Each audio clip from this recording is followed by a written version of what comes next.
Ya, pagi hari ini seluruh rakyat Indonesia, para pelajar bersama-sama merayakan Hari Guru. Guru adalah kekuatan spirit bangsa yang akan membangun kemajuan. Tak ada kemajuan tanpa peran seorang guru. Hari ini saya berada di kantor Kementerian Pendidikan Kebudayaan ya? Pendidikan dan Kebudayaan, Riset dan Teknologi bersama-sama merayakan Hari Guru. Bangun budaya bangsa yang kuat, karena budaya bukan persoalan seni, tapi budaya adalah kekuatan universal dari sebuah masyarakat.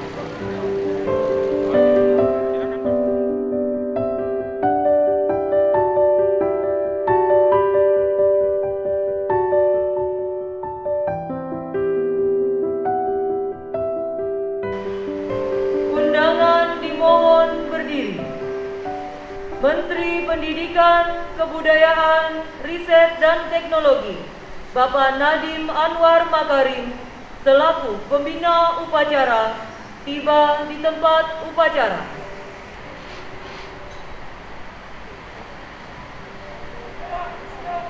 Kepada Sang Merah Putih. Hormat! Gerak!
Keputusan Presiden Republik Indonesia Nomor 79 TK Tahun 2021 tentang penganugerahan tanda kehormatan Satya Lancana Kebudayaan dengan rahmat Tuhan Yang Maha Esa, Presiden Republik Indonesia menimbang dan seterusnya, mengingat dan seterusnya, memutuskan, menetapkan dan seterusnya.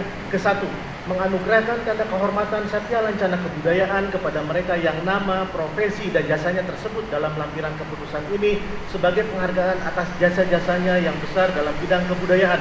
Kedua, keputusan Presiden Republik Indonesia ini mulai berlaku pada tanggal ditetapkan. Salinan dan seterusnya. Keputusan Presiden Republik Indonesia ini disampaikan kepada yang bersangkutan untuk digunakan sebagaimana mestinya. Ditetapkan di Jakarta pada tanggal 6 Agustus 2021, Presiden Republik Indonesia Joko Widodo. Lampiran Keputusan Presiden Republik Indonesia.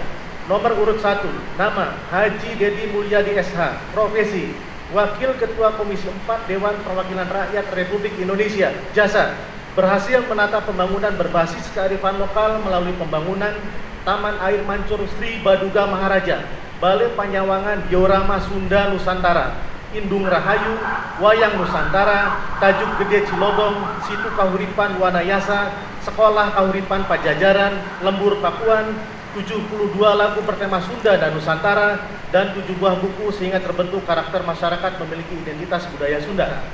Presiden Republik Indonesia Joko Widodo. Penyematan Satya Lancana Kebudayaan oleh Menteri Pendidikan, Kebudayaan, Riset dan Teknologi.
Jadi anak-anak nggak malah sampah jadi pupuk. Setiap sekolah juga dibuat punya padi. Itu baru sayuran. namanya Merdeka Ya, Belajar itu. di sana namanya tatanen di Balai Atika disundahkan karena bahasa Sunda. Menerjemahkan kebijakan Pak Menteri.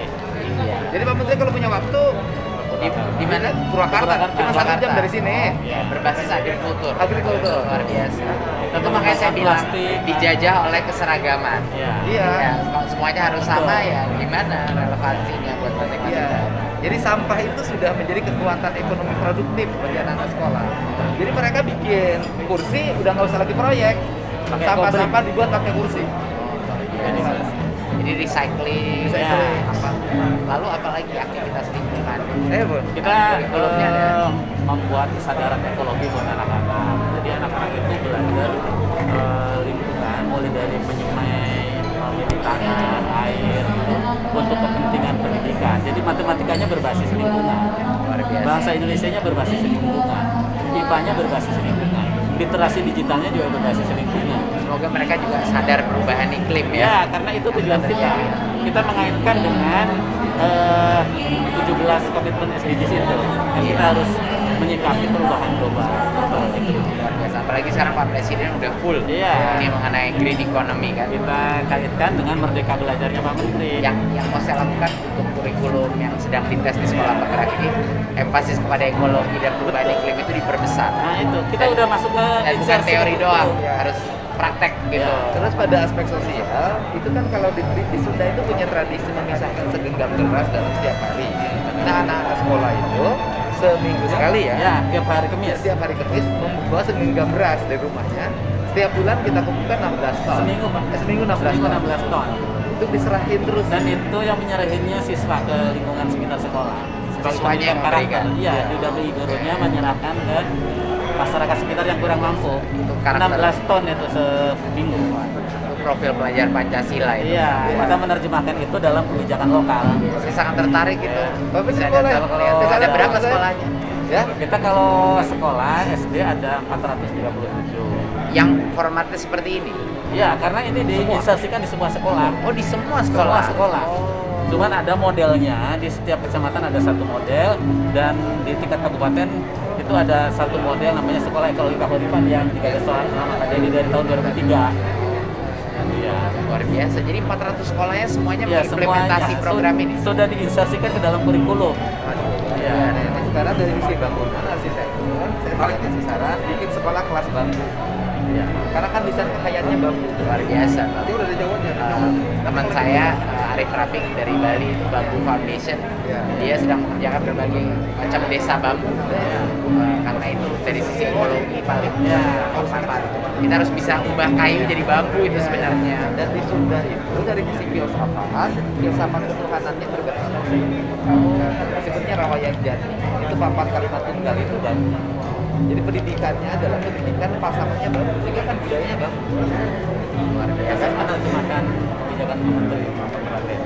Dan ini masuk dalam muatan lokal atau gimana? Kita kalau yang ini itu kalau untuk SD masuk di semua mata pelajaran, diinsersikan, sudah desain pembelajarannya sudah ada, kemudian sampai evaluasinya juga bisa disiapkan.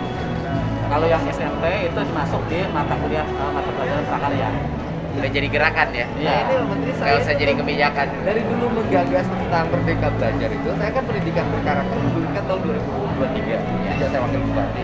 Saya baru menemukan konsep terformat menjadi kebijakan nasional sekarang. Iya. Saya bilang saya lama mikir ini nih, saya bilang dari dulu benturan terus sama nasional. Sekarang saya bilang menterinya udah Merdeka Belajar, ada jalan Nyambung sampai banget. Balik jadi bupati lagi nggak Kang? Balik Pak. Udah 2 periode, udah nggak bisa. Bupati di tempat lain. Iya, rotasi aja Pak. Tapi ya filsafatnya adalah kalau misalnya kita sebagai nasional kurikulum dan kerangka regulasi tidak bilang itu, akan sangat sulit untuk menghalalkan berbagai macam inovasi di lapangan. Persis. Gitu. Jadinya saya selalu dari dulu bilang sekolah-sekolah yang terbaik, sekolah-sekolah yang nakal. Persis. Ya kan? Itu yang kita Sekolah dorong terus. nakal itu yang Buat terbaik. Pak Dirjen juga Yang gitu. suka bengkok-bengkok Iya. regulasi. Kalau Bapak perusahaan. sering nyebut out of the box katanya kalau pembinaan itu. Jadi sekarang itu malah dianjurkan gitu. Dan kerangkanya kurikulum baru kita sangat fleksibel. Iya. Sangat fleksibel. kekuatan lokal, kearifan lokal, seni budaya. Iya. Itu bisa keputusan masing-masing sekolah.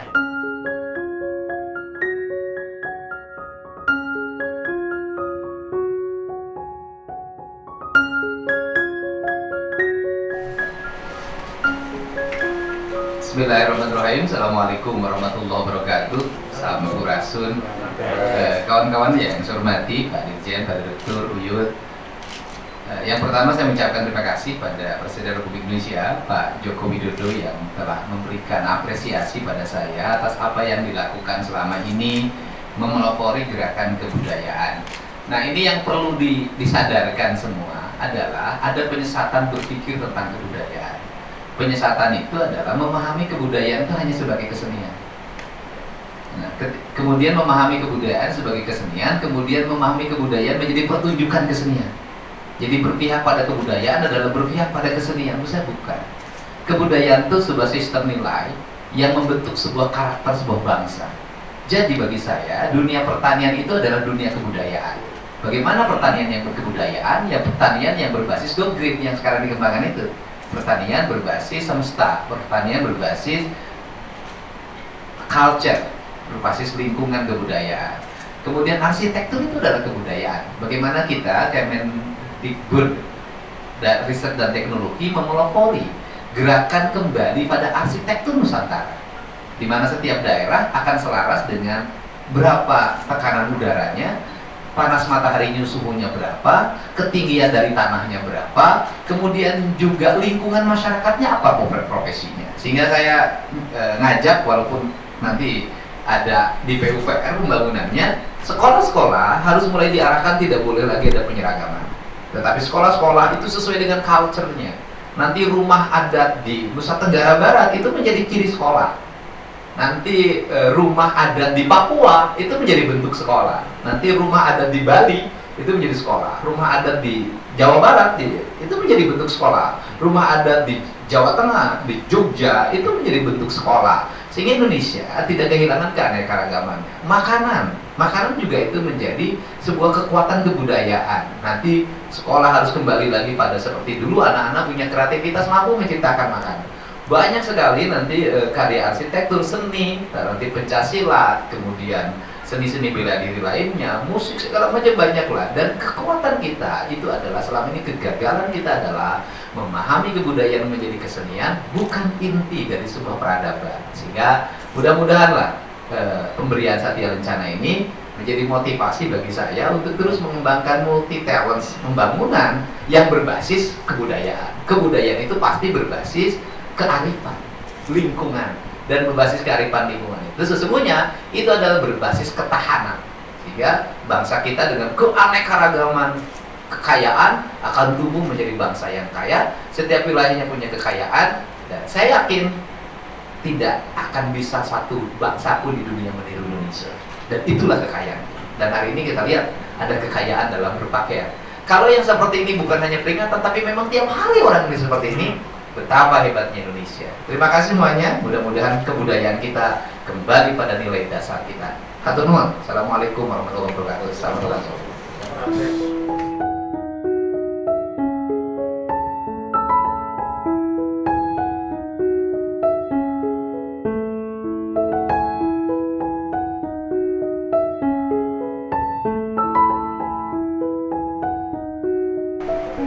Uyut dulu. Oh, Uyut dulu. Orang tua. Kebudayaan Indonesia mengutamakan yang lebih tua dulu. Karena usia Iya. 94. Bayangin loh, karena kekuatan kebudayaannya mampu membangun kesehatan diri. Iya. Ya, itu penting. 94 tahun masih minum kopi. Dan kalau mau masih bisa punya istri. Kalau mau kan bilangnya. Mas ini Pak, pakai tadi Pak, pakai tadi Pak. Nah gitu Pak. Keren.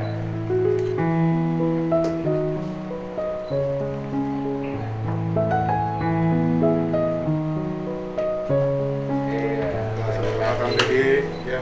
Izin dari ke depan. Selamat Hari Guru, jadilah guru yang berkebudayaan Nusantara. Oke. Terima kasih. Mohon. Mohon. Mohon, Pak Dirjen. Dirjen. Selamat Hari Guru, semoga yang masih honorer dan PTT segera jadi ASN. Sehingga menjadi guru yang berbudaya sejahtera. Kayaknya ada yang honorer ya, keteriakan. Kami ini kenceng banget. Izin ada foto bersama. Agak. Terus sambil pegang ini loh Pak. Tadi ketinggalan. Sedikit apresiasi loh Pak. Oh, iya, untuk apresiasi ya. Untuk nama-nama dikit, nama-nama pembangunan apa? Bambu. Aduh, dapat duit nih. Kalau bambu. Dapat duit nih. Kamu jangan iri ya. Bikin sekolah. Bikin sekolah dong. Sekolah anak Padepokan. Oke, cukup. Ya, Oke, terima kasih. Jumpa sedikit.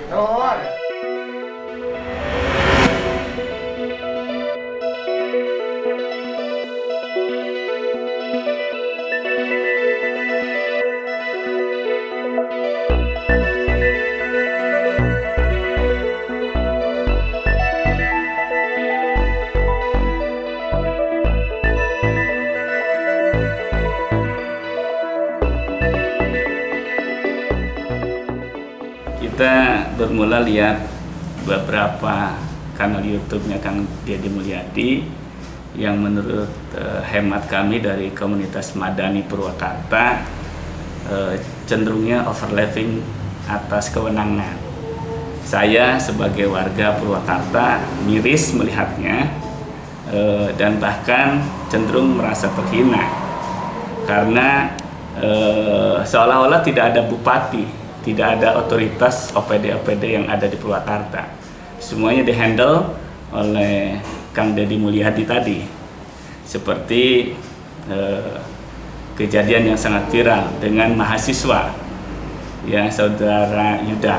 Dan kemudian ada juga channel kanal YouTube-nya Kang Deddy yang memaki-maki Kasat Pol PP di ruang dinasnya. Jadi saya akan mengadukan Deddy Mulyadi ke Badan Kehormatan Dewan supaya perbedaan persepsi di masyarakat bisa satu atas putusan dari Badan Kehormatan Dewan. Karena menurut pemahaman komunitas Madani Purwakarta, kewenangan Wakil Ketua Komisi 4 DPR RI itu sudah jelas diatur oleh Undang-Undang Nomor 17 Tahun 2014, di mana semua orang punya kewenangan terbatas, tidak menjadi sangat tidak terbatas ya. Ada batas-batas kewenangan, ya, batas-batas kewenangannya jelas. Undang-undang tersebut jelas mengatur bahwa Deddy Mulyadi sebagai Wakil Ketua Komisi 4 kewenangannya adalah berkoordinasi dengan setingkat kementerian, ya, di bidang kelautan, pertanian, dan kehutanan. Itu ya. Pandangan Bapak sendiri terkait aksi-aksi yang dilakukan oleh Pak Deddy Mulyadi ini seperti apa sih Pak? Ya, saya banyak juga mengapresiasi ada kegiatan-kegiatan yang sifatnya apresiasi dia terhadap lingkungan. Namun semua orang warga negara Republik Indonesia, semua tindakannya harus di-framing dengan regulasi. Tidak boleh di-over regulasi. Ya, semua orang mau berbuat baik pun harus pada framing regulasi. Purwakarta itu ada bupati, ada OPD dinas. Ya, biarkan mereka bekerja. Kalau mereka mau dikritisi, kritisi, sampaikan, bukan kemudian diambil alih. Ya, diambil. Kewenangannya Wakil Ketua Komisi 4 itu udah jelas diatur oleh undang-undang. Dia berkoordinasi hanya dengan sekelas levelnya kementerian, gitu ya. Bukan kemudian mengambil alih tugas-tugas bupati dan atau OPD kepala dinas. Rencana pengaduannya sendiri akan dilakukan kapan Pak? Insya Allah paling lambat hari Senin kita sudah ajukan ke Badan Kehormatan Dewan. Jadi apa saja yang akan diajukan ke Badan Kehormatan itu? Terkait dengan overlapping kewenangan, ya, yang telah diatur oleh Undang-Undang Nomor 17 Tahun 2014. Ini dari masyarakat Komunitas Madani Purwakarta KMP. Sama HMI juga Pak? Ya, kenapa kita terpisah? Tapi muaranya ternyata sama. Dan saya harap bukan hanya HMI dan KMP, banyak anasir masyarakat, LSM Ormas atau anasir-anasir masyarakat manapun boleh mengadu, ya, sebagai bentuk kepedulian bahwa negara ini dibingkai oleh regulasi. Ya sebenarnya nggak ada yang ramai ya. Yang ramai kan komentar para netizen yang sangat kuat sampai ratusan ribu orang berkomentar. Artinya bahwa sesungguhnya publik ini sangat berharap setiap orang tuh berperan secara praktis. Kalau ada sampah ya beresin, kalau ada air menggenang ya keringkan, kalau ada jalan bolong ya tambah. Nah sikap-sikap spontanitas seperti itu menjadi dambaan publik, dan publik itu nggak peduli siapa yang melaksanakan, yang penting dia bisa menikmati apa yang menjadi produk dan kinerja dari negara. Sebenarnya itu. Terus dari pihak komunitas lain? Ya gini, setiap orang tuh kan ada pro dan kontra ya. Yang pro pasti memberikan dukungan dan sanjungan, yang kontra itu pasti memberikan penentangan. Dan saya kan terbiasa dari dulu terhadap kekuatan yang kontra, dan saya selalu membuka ruang bagi yang kontra untuk terus memberikan otokritik. Tetapi saya akan terus bekerja, memberikan pelayanan berdasarkan kemampuan saya. Apa yang saya lakukan di sini kan kegiatan-kegiatan yang spontan dilakukan sebagai warga loh, membantu kawan-kawan aparat yang ada di sini untuk menghadapi berbagai kendala psikologi. Misalnya begini, Satpol PP ingin nertibin jalan, nah, jalannya misalnya penuh dengan pedagang. Di berbagai daerah, kalau hanya mengendalikan pendapatan Satpol PP, pasti dagangan diangkut. Terjadilah konflik. Karena kebetulan ada saya di situ dan saya terbiasa hidup dengan masyarakat, maka saya kan selalu memberikan solusi. Ini nanti masuk ke dalam ya, tapi selama dalamnya dibenahin, Anda 1 bulan nggak dagang. Ini uang buat nunggu selama 1 bulan. Ini dagangannya hari ini diangkat dulu ya, tapi dibayar. Ini baksonya 1 gerobak berapa ya? 1,5 juta. Ya, kita bayar dulu. Tapi hari ini kita rapikan, kita tertibkan oleh Satpol PP. Jadi saya ini sebenarnya berposisi di 2 sisi. Satu sisi saya mewakili masyarakat yang ingin agar lingkungan tertib. Saya juga mewakili masyarakat yang kebetulan berdagang tidak boleh dirugikan. Nah, kemudian dari sisi aspek personality saya sendiri, hubungannya dengan, walaupun saya muncul secara personality saya sebagai pribadi, dikaitkan dengan kinerja ya punya kaitan, gitu loh. Komisi 4 itu di dalamnya membidangi bidang pertanian, peternakan, perikanan, kelautan, lingkungan hidup. Nah, pasar itu kaitannya dengan sampah. Nah, sampah ini salah satu dirjennya di lingkungan hidup, gitu, dan kehutanan.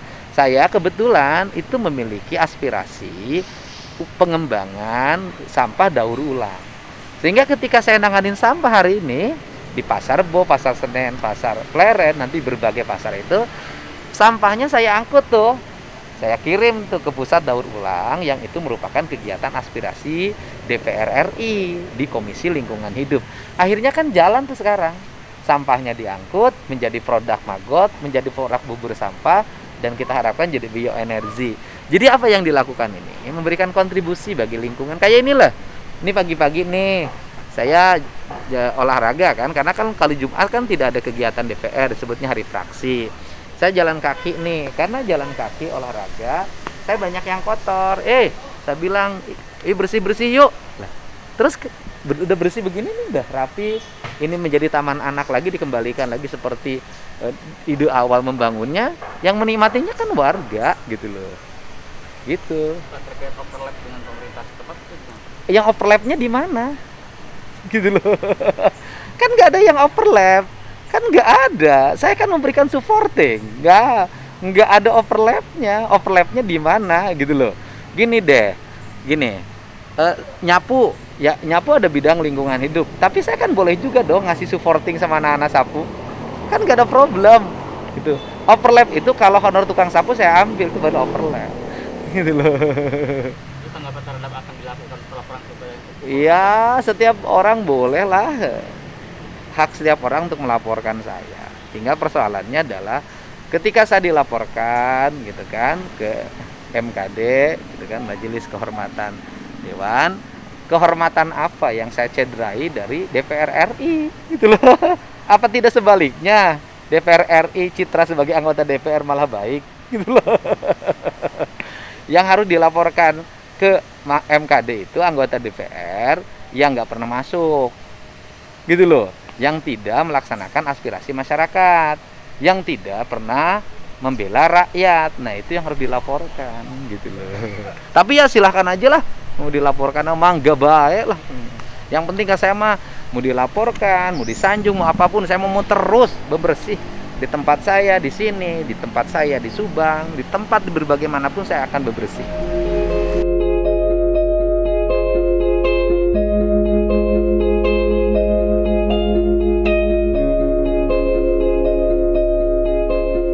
Hari ini teman-teman membersihkan nih Taman Ramah Anak yang dulu dibangunnya untuk kegiatan anak-anak gitu loh. Saya di sini mengingatkan kembali akan fungsi taman. Setelah itu kalau anak-anak bermain di sini harus bersih. Sehingga ya saya ngajak, ayo semuanya bersih-bersih dong, jalankan tugas kewajiban sebagai pegawai negeri. Itu loh. Saya ini kan menghimbau pada para pegawai untuk menjalankan tugas dan fungsinya sebagai para abdi negara. Ya, apa yang dibangun harus dirawat dan dijaga gitu. Sehingga saya minta para pegawai, ayo dong. Nah, kemudian mau mendampingi mereka. Jangan yang kerjanya hanya para tenaga THL. Para PNS-nya, para kasih kabitnya, kepala dinasnya harus mendampingi mereka dalam bekerja, memberikan motivasi. Sebenarnya itu yang dimaksud gitu. Bukan mengambil tugas mereka, justru saya memotivasi. Kalau mereka ada yang mengatakan tugas mereka diambil, berarti mereka tidak berfungsi dong. Memotivasi.